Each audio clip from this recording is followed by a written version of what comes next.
নারীকে কখনো বলা হয় কোমল কুসুম, আবার কখনো বলা হয় আগুনের শিখা। নারী কি তবে শুধুই কোনো বিশেষণ, নাকি তার চেয়েও অনেক বেশি কিছু?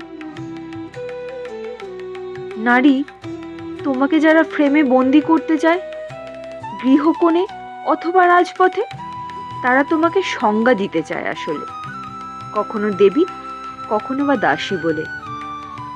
কিন্তু তুমি তো ঢেউ, নিরবচ্ছিন্ন। তুমি বাতাস, বাঁধনহীন। তুমি আলো, যার কোনো দেয়াল নেই। তুমি ছায়া, যে ক্লান্তিকে দেয় আশ্রয়।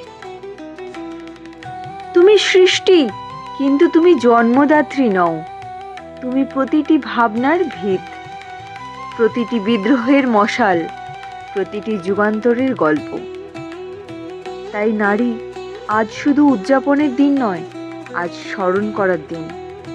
তুমি কোনো সংজ্ঞায় বাধা নও, তুমি নিজেই তোমার পরিচয়। শুভ আন্তর্জাতিক নারী দিবস সকলকে।